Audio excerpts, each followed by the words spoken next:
یہ جو آج کا عنوان ہے کہ امیر سے امیر تر اور غریب سے غریب تر، اس میں دو مجھے مکاتب فکر نظر آتے ہیں، ایک اسلامی مکتب فکر اور ایک وہ جس کو آپ کہتے ہیں کنٹمپرری یا پروگریسو یا سیکولر اسکول آف تھاٹ۔ میں لمبی چوڑی تقریر نہیں کروں گا، صرف ایک اشارہ کرتے ہوئے چلوں گا کہ جو مغربی دنیا ہے اور جو مغربی دنیا سے ہٹ کر بھی جو socialism, communism, Marxism, liberalism, trade unionism کے لوگ جو بات کرتے ہیں اور جو خوشے گندم کی بات کرنے والے لوگوں نے وہاں کی کہ کیسے یہ ایکسپلائٹیشن یا یہ استحصالی طبقہ پیدا ہوا، اس کی بنیادی وجہ یہ تھی کہ ایک فرد کے پاس کچھ تھا اور ایک فرد کے پاس کچھ نہیں تھا، تو جس کے پاس نہیں تھا اس نے اپنا آپ بیچ دیا اور اس کے عوض میں اس کو چند دانے گندم کے مل گئے جو زندگی کی بھیک کی صورت میں وہ کھاتا رہا۔ اس نظم مملکت کو اگر آپ اس طرف جائیں تو بینتھم، اور بینتھم کی جو تھیری ہے، تھیری آف یوٹیلیٹیرینزم، وہ دنیا کے اندر پڑھائی جاتی ہے اور ایک ایز اے پولیٹیکل سائنٹسٹ ہم بھی پڑھاتے ہیں اور تھوڑی بہت مطالعے میں ہے۔ وہ جب انٹرلیٹ کرتا ہے پلیٹو اور ارسطاٹل کے ساتھ اور سوکریٹس کے ساتھ، تو وہ اس کے اندر یہ بتلاتا ہے کہ معاشرے کی جتنی ضرورت ہے اتنے ہی دیا جائے، لیکن خوشیاں تقسیم کی جائے۔ اور آج کا امریکہ بینتھم کی جو بنیاد ہے، بینتھم نے دو ہی چیزیں بیان کی ہیں، ایک نظریہ معاشیات کے اوپر بات کی اس نے جس کو نظریہ خوشی یا ہیپینس کہتے ہیں، اور دوسرا جو اس کا تصور ہے بینتھم کا، وہ تصور ہے سیپریشن آف پاور کا، اور اس سیپریشن آف پاور میں عدلیہ، انتظامیہ، مقننہ کیسے الگ الگ کام کرے گی، یہ موضوع بحث نہیں ہے، لیکن انسان کا موضوع بحث یہ کہ انسان نے انسان کو غلام کیسے بنایا۔ لیکن آئیے قربان جائیں اس ذات گرامی پر، سرور کشور رسالت پر، اور اس قرآن پر اور ان الفاظ پر کہ جس میں یہ بتلا دیا گیا کہ وما من دابہ، وما من دابہ کا مطلب یہ کہ زمین پر کوئی چوپایا، کوئی شے رینگنے والی ایسی ہے ہی نہیں، الا مگر حرف استثناء۔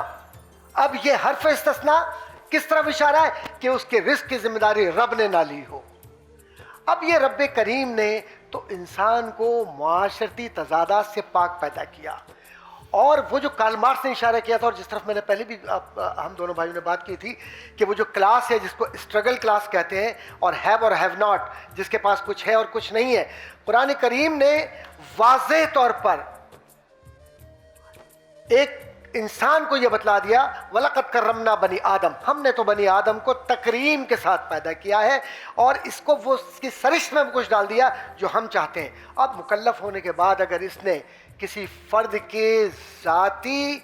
احساسات کو خریدنے کی کوشش کی، اس کی مجبوریوں کو خریدا، اور پھر کساد بازاری پیدا کر کے معاشرے کے اندر ریسیشن پیدا کر کے اور ذخیرہ اندوزی کر کے اور معاشرے میں چور دروازوں سے گھس کر اختیارات کا ناجائز استعمال کر کے اور رشوتوں کے انبار لگا کر اور تمام معاملات سے نکل کر یہ بھول گیا کہ غریب کا حق اس دولت پر ہے۔ تو میرے نبی نے یاد دلایا صلی اللہ علیہ وآلہ وسلم کہ لوگوں یاد رکھنا کہ جتنا حق تم پر تمہارا ہے اس سے زیادہ ان غریبوں کا ہے، اور حضور کا وہ فرمان کہ اللہ مجھے مسکین رکھنا اور مسکینوں ہی میں اٹھانا۔ تو اللہ نے یہ، اس کے نبی نے بتلا دیا کہ اللہ کے نبی یہ چاہتے ہیں کہ معاشرے کے اندر تضادات ختم ہوں، اور یہ جو غریب اور امیر کے فرق نے جس طریقے سے مٹایا اپلائیڈ پولیٹیکل سائنس میں مدینہ منورہ کے اندر، جو ہم دیکھتے ہیں کہ حضرت عثمان غنی ہوں، حضرت ابوبکر صدیق ہوں، حضرت عمر بن خطاب ہوں، حضرت علی ہوں رضوان اللہ تعالیٰ علیہ مجمعین، یا دیگر صحابہ اکرام، ان میں ایک قدر مشترک نظر آتی ہے۔ اور جو مہاجر ہیں، انصار ان کی مدد کرنا چاہتے ہیں، اور انصار یہ کہتے ہیں کہ آپ اس میں سے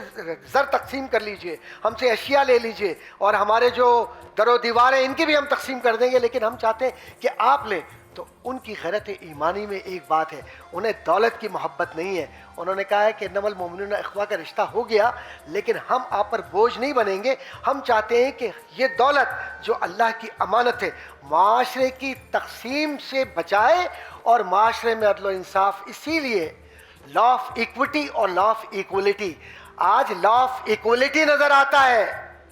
قانون مساوات، لیکن وہ جو لا آف ایکوٹی ہے جس کو قانون نسبت کہتے ہیں، وہ میرے مصطفیٰ کریم کی ذات میں اور ان کی سیرت میں نظر آتا ہے، جس کو آج لانے کی ضرورت ہے۔